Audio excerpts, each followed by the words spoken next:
My name is Diane Skidmore, and I'm an artist that works with fabric and fiber. I've been making quilts for 41 years. I come from a long line of quilt makers that goes back to my grandmother, who was a daughter of a pioneer in Oregon, and I discovered quilts when I was 20 years old. I was a art student at the University of Arizona with no direction, and visited my Aunt Flossie, who was a farmer in Oregon, and she was a quilt maker, and I'd really never seen quilts before, and fell in love with that medium. 40 years is a long time to make quilts, and my work has really evolved from very traditional to kind of wildly experimental now. Hey, I'm Cheryl Adam. I have been quilting since 1982. It was a hobby at that time. I very quickly started designing my own quilts. My degree's in architectural engineering, so I knew how to design. Nobody had ever told me it was hard to design a quilt. From there, I got laid off of engineering and was asked by a friend to help her in her business with working with fabric companies. Since then, it's turned into my own business. I've done a book. I've worked with fabric companies, other companies. I do patterns. I have been in magazines. And I'm on the internet in some ways. My name is Evelyn Young. I live in Leroy, Illinois. I started quilting about 16 years ago. A coworker who sat near me was quilting, and she kept bringing in blocks that she'd made or fabric she bought and saying, "Look at this, isn't this cool?" And I decided I was going to make a quilt. So the very first quilt that I made, I walked into a store and I looked around. I found a pattern I liked. I walked up to the counter with that pattern in my hand and said, "I want the fabrics to make these, to make this." And I wanted exactly the same fabrics that were in the picture. And now I would never do that. I always have to kind of look at the pattern, put my own spin on it, interpret it for myself. That's why I don't buy kits, because I like to choose the fabrics myself.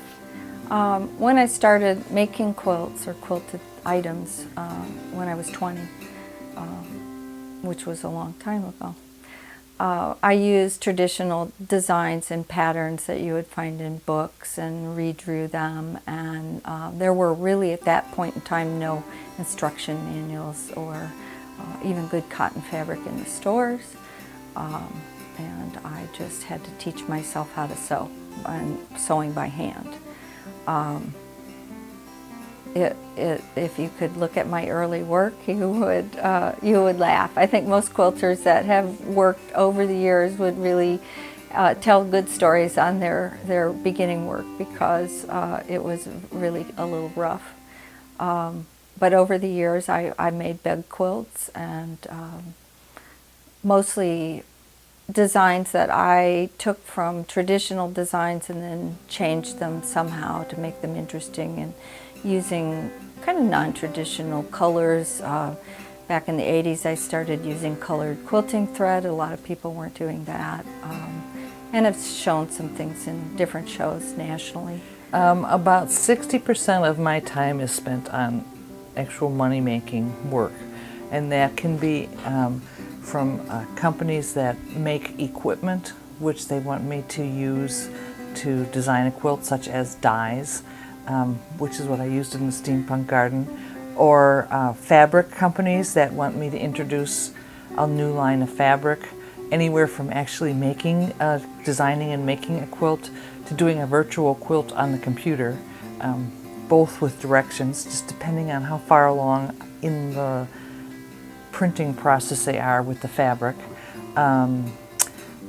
I also have done articles for magazines, designed quilts for them, and done a book in the meantime. When I'm not doing that, and I'm not making baby quilts for my kids' friends and tote bags for whatever, for gifts, I like to do my ideas, which then becomes not much time. I usually have an idea in mind. A lot of times, because of my background and because I'm old enough to have had to do things with pencil and paper, I use a piece of graph paper and I do some rough sketches of what I'd like the quilt to end up with. Nothing very detailed at all, just to see if I like the layout and if I think the design's going to work. Then I head to my fabric stash, which has become sort of enormous over the years, not only from what I've purchased, but because I work for fabric companies, they also send me fabric.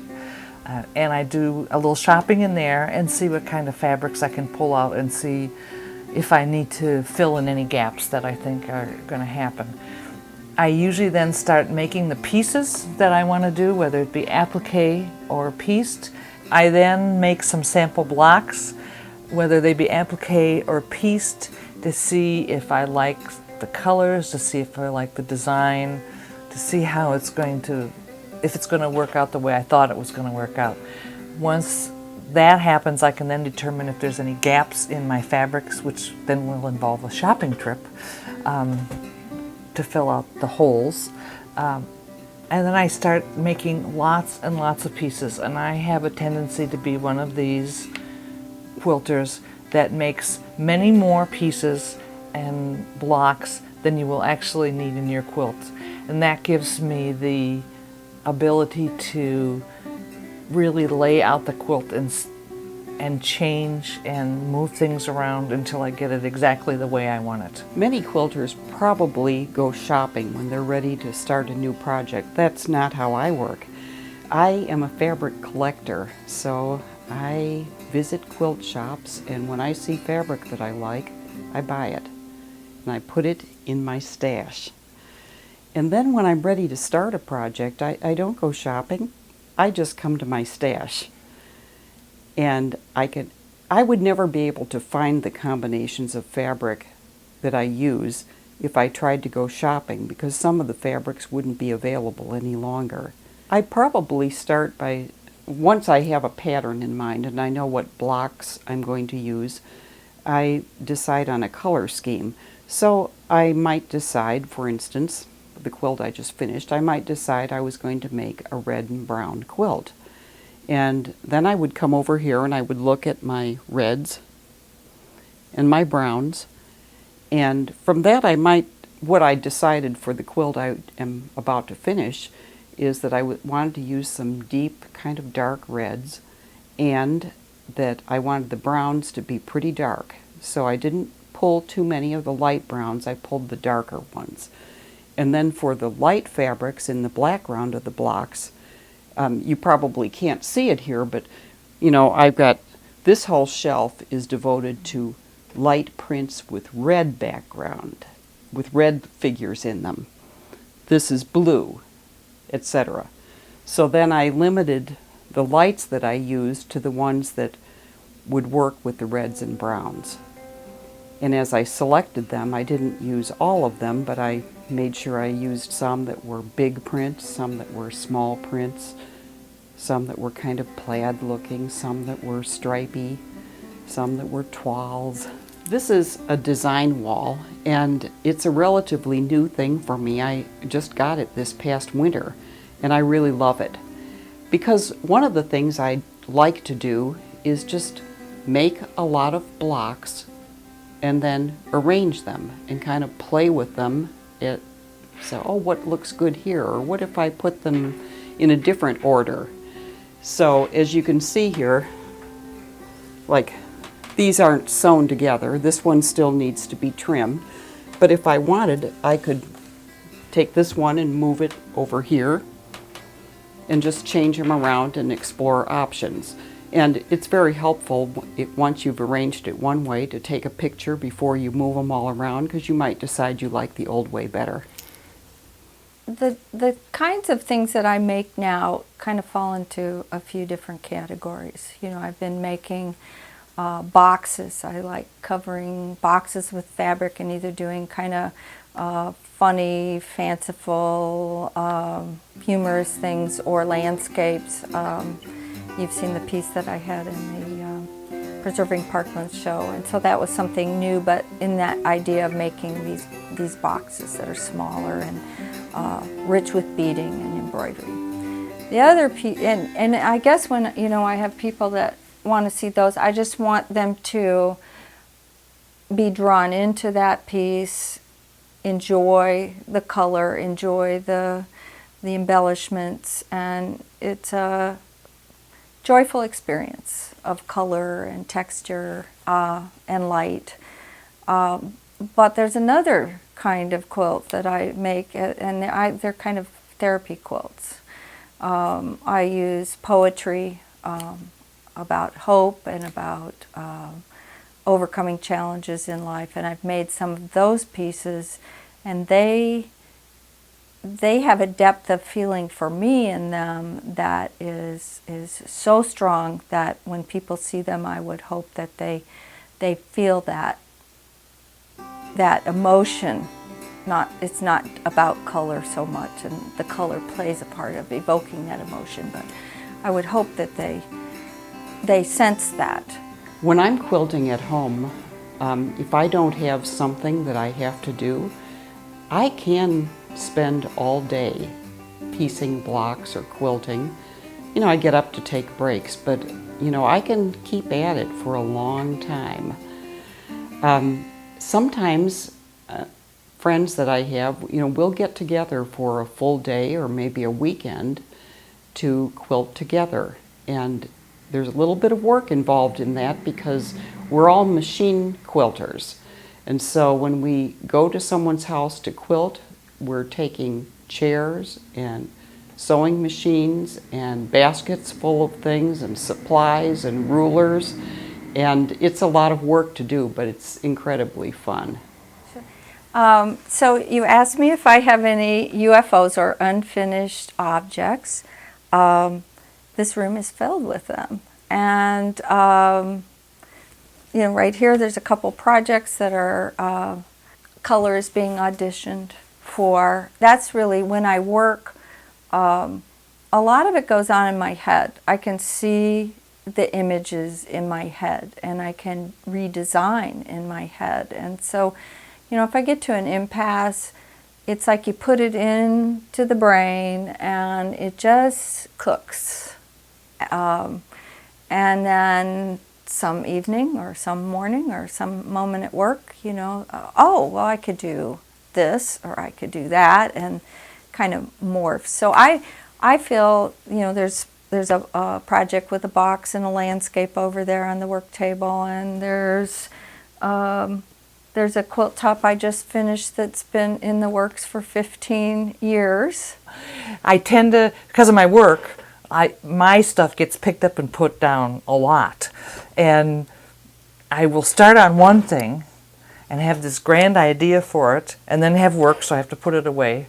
And then by the time I get to my own work again, I've had a whole nother grand idea, so I start on that. And that happens quite a lot. And so I have more than a couple of UFOs in the work in this workshop. So. I don't feel like I need to master every quilting skill there is. It's just kind of as I go along day to day. If I get a notion to do something, I take a class or look for videos or read about it or ask friends, how do you do that?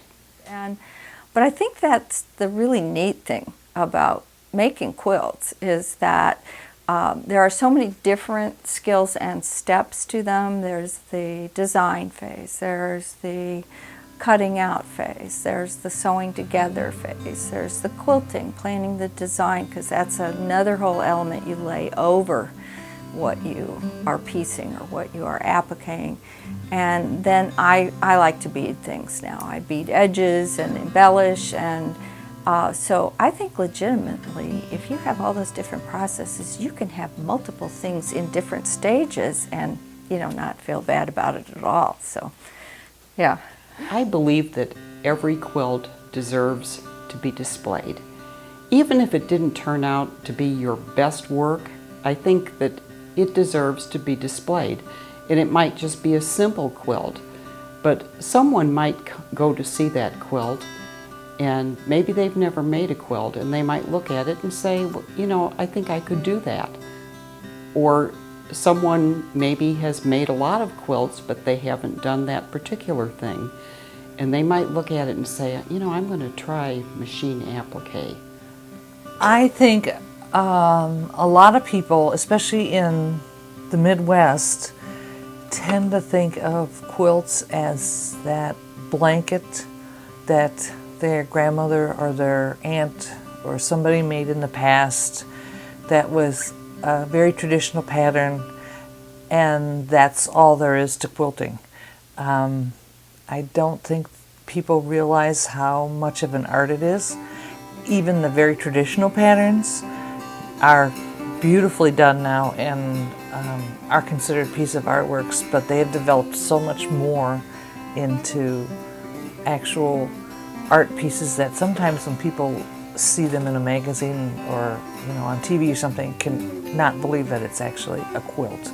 And so I think it's very important to get that out there so more people can have the chance to see really beautiful and different quilts.